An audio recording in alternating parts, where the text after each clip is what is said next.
This isn't your grandmother's borscht, unless your grandmother was a flavor assassin, rich, bold, and deeper than most chefs even know how to make. Let me show you how I do it. We start out by boiling the meat for about 15-20 minutes just to get the impurities out.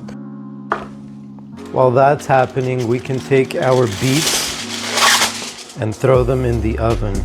I wash them and wrap them in foil. And we're gonna bake them at 400 degrees for about 45 minutes. It's been about 15 minutes. We could now take the meat out and wash the pot.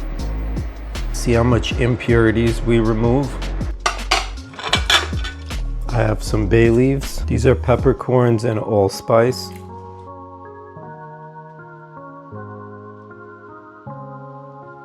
This broth has been building from the bones up. And the carrots add that baseline sweetness.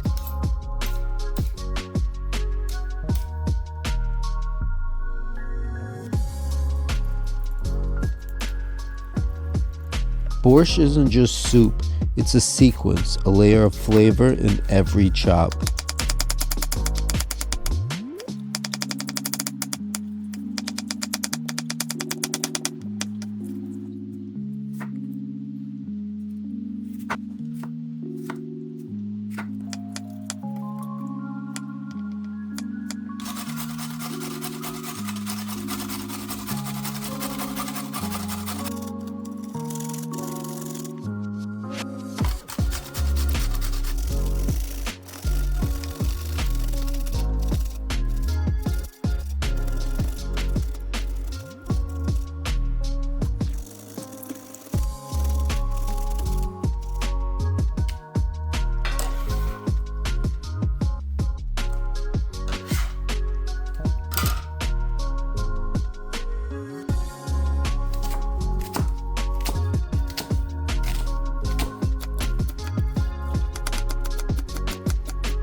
That sizzling you hear, that's where the magic happens.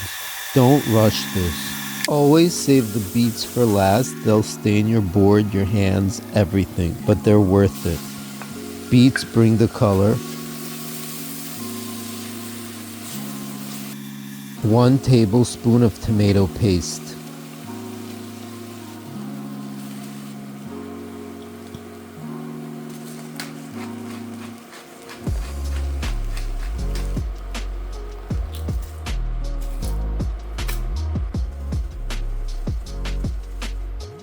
At this point, you're not just cooking, you're composing. Everything goes in, everything matters. You don't need fancy knife skills, just respect the process. Clean cuts, even sizes.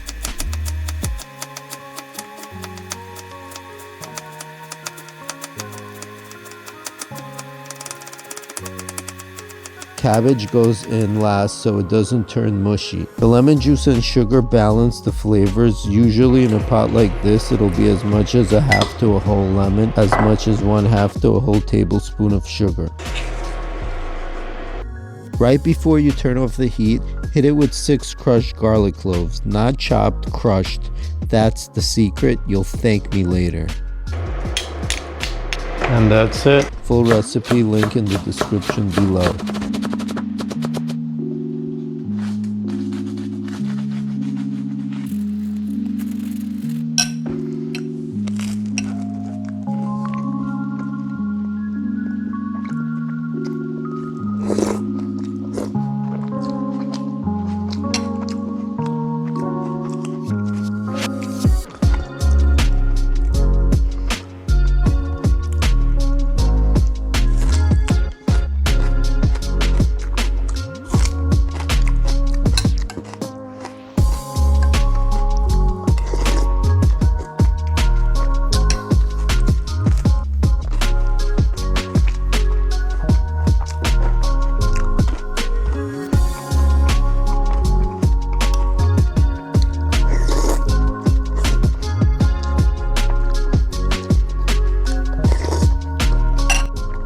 This is next level. This is not your grandmother's borscht. It's sweet, it's tangy, it's just packed with flavor, and you could tell it's been cooking for hours. I'll be honest, I'll do a borscht challenge with anyone. Just step up, let's go. I could eat this every day.